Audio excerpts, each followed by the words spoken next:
আমাদের একটা ভাই যে নাকি এই জুলাই গণ অভ্যুত্থানের নেতৃত্ব দিয়েছেন, সকলকে সংগঠিত করেছেন, নেতৃত্বদানকারীকে এইভাবে নেককারজনকভাবে হামলার প্রতিবাদ জানাচ্ছি।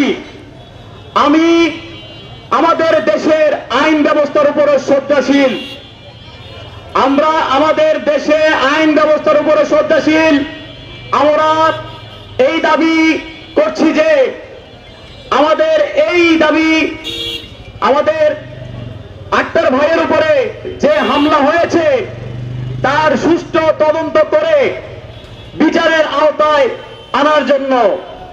আপনারা সবাই জানেন যে কালকে আমাদের দলীয় অফিসের নিচে ককটেল আক্রমণ হয়েছে আমাদের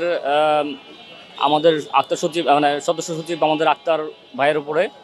তো এই যে নেককারজনক যে ককটেল হামলাটা কেন হলো, কারা করেছে এবং এটা মোটিভ কি, সেই বিষয়ে দ্রুত তদন্ত করে এটার বিচার দাবি করতেছি আমরা। এবং এটা আমরা মেসেজ দিতে চাই যে একটা গণ উদ্বোধনের প্ল্যাটফর্ম থেকে উঠে আসা একটা দলকে এইভাবে একটা ককটেল দিয়ে বা এইভাবে ভয়ভীতি দেখিয়ে দমানো যাবে না। এটা বরঞ্চ আরও ফ্লারিশ করবে।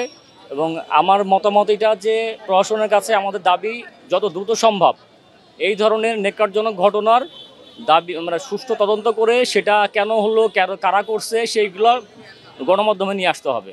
এবং ভবিষ্যতে যেন আমরা যারা রাজনীতি করতে যাচ্ছে, সুন্দর নতুন বন্দোবস্তে রাজনীতি করতে যাচ্ছে, তারা যেন ফ্রিলি রাজনীতিটা করতে পারে, তাদের পথে যেন এইভাবে আর আক্রমণ না হয়, সেই বিষয়ে আমাদের আজকে ছোট্ট বিক্ষোভ মিছিলের আয়োজন করেছি আমরা।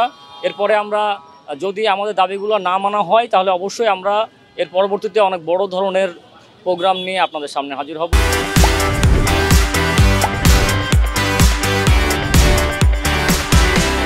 আমাদের কর্মসূচি সম্পর্কে ইতিমধ্যে আপনারা জেনেছেন যে আমরা কেন আজকে দাঁড়িয়েছি। আমাদের কাছে শুধু আমি একটা বক্তব্য আমরা স্পষ্ট করে বলতে চাই যে দেখেন, নতুন দর্শনের রাজনীতি স্টার্ট করবার জন্য এনসিপি একটা প্ল্যাটফর্মে আমরা দাঁড়িয়েছি এবং আমাদের দৃঢ় বিশ্বাস যে সাধারণ জনগণের যা দাবি দেওয়া সেগুলো নিয়ে কথা বলবার জন্যই নতুন এই চেতনার শুরু আর কি। তো কে বা কারা করেছেন এ ব্যাপারে আমাদের এখনও স্পষ্ট আইডিয়া হয় নাই, তবে নিশ্চয়ই প্রশাসন এগুলো খতিয়ে দেখবেন। তবে আমি তাদের কনসার্নে এতটুকু বলতে চাই যে যদি আমাদেরকে এভাবে বিপদগ্রস্ত করা হয়, আমাদের উপর এরকম করে হামলা করা হয়, এ সত্তাকে যদি কুলসিত করবার জন্য চেষ্টা করা হয়, তাহলে আসলে দেখবেন যে এগুলো সাধারণ জনগণের কাছে খুব বুমেরিং হয়ে। আপনাদের খেয়াল করে দেখবেন যে আমাদের জনসংখ্যা কিন্তু তুলনামূলক কম, কারণ দীর্ঘ অনেক বছরের ট্র্যাডিশনাল পলিটিক্সে সবাই পাওয়ার পলিটিক্স করে অভ্যস্ত।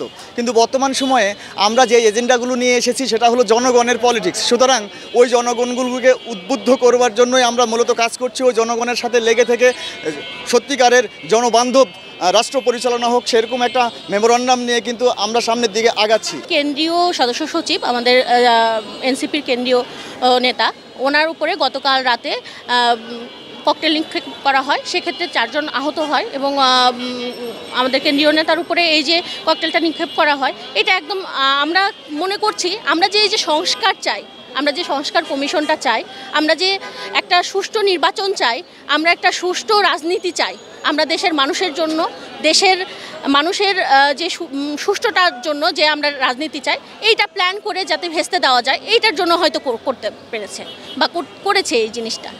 আমরা কোনো বিতর্কতার মধ্যে যাচ্ছি না। আমরা চাচ্ছি যে এই যে প্রতিবাদটা, আমাদের নেতার উপরে হামলা হলো, অতি শীঘ্রই অন্তত এই 24 আওয়ার্সের মধ্যে যেন এই আসামিদেরকে গ্রেপ্তার করা হয়, যারা এটা কাজ করেছে, এই হামলার সাথে যারা জড়িত, তারা যেন গ্রেপ্তার হয় এবং তাদের যেন বিচার করা হয়।